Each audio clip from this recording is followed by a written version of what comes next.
Iran America സംഘർഷം മൂർച്ഛിക്കുന്നതിനിടയിൽ 2 oil ടാങ്കറുകൾ പിടിച്ചെടുത്ത് Iran. 2 കപ്പലുകളിലുമായിട്ടുള്ള 15ഓളം വിദേശ ജോലിക്കാരെയും കസ്റ്റഡിയിലെടുത്തിട്ടുണ്ട്. ഓയിൽ കള്ളക്കടത്ത് ആരോപിച്ചാണ് ഇറാന്റെ നീക്കം.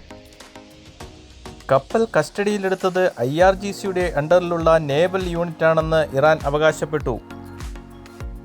പേർഷ്യൻ ഗൾഫിലാണ് ഇറാന്റെ നീക്കമുണ്ടായത്.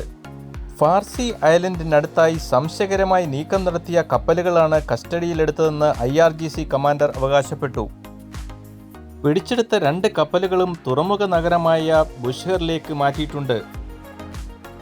1 മില്യണിലധികം ഓയിൽ കപ്പലുകളിലുണ്ടായിരുന്നു. എന്നാൽ കപ്പൽ ഏത് രാജ്യത്തിൻ്റെ ഉടമസ്ഥതയിലുള്ളതാണെന്നോ എങ്ങോട്ടു യാത്ര ചെയ്യുകയായിരുന്നോ എന്നോ IRGC പുറത്തുവിട്ടിട്ടില്ല. ഇന്നലെ അമേരിക്കയുടെ ഉടമസ്ഥതയിലുള്ള ഓയിൽ ടാങ്കർ പിടിച്ചെടുക്കാൻ ഇറാൻ ശ്രമം നടത്തിയിരുന്നു. ഈ പ്രദേശത്തിനടുത്തായി അമേരിക്കൻ സൈനിക വ്യൂഹവും കടലിൽ ഉണ്ടായിരുന്നു. അമേരിക്കയുടെ മൂക്കിൻ തുമ്പിൽ നിന്നാണ് ഇറാൻ മിന്നൽ നീക്കം നടത്തിയത്. നാളെ ഒമാനിൽ നടക്കാനിരിക്കുന്ന അമേരിക്ക-ഇറാൻ ചർച്ചയിലേക്കാണ് ലോകം ഉറ്റുനോക്കുന്നത്. ചർച്ച പരാജയപ്പെട്ടാൽ അമേരിക്കയും ഇസ്രയേലും ഇറാനെ ആക്രമിച്ചേക്കാം എന്നാണ് റിപ്പോർട്ടുകൾ. 2 ദിവസം മുമ്പ് അമേരിക്കയുടെ വിമാനവാഹിനി കപ്പലിന് നേരെ ഡ്രോൺ ഇറാൻ അയച്ചിരുന്നു. F-35 വിമാനം ഉപയോഗിച്ച് അമേരിക്ക ഡ്രോൺ വെടിവെച്ചിട്ടിരുന്നു. കടലിൽ ഉണ്ടാകുന്ന ചെറിയ പ്രകോപനങ്ങൾ പോലും ഒരു വൻ യുദ്ധമായി മാറിയേക്കാം.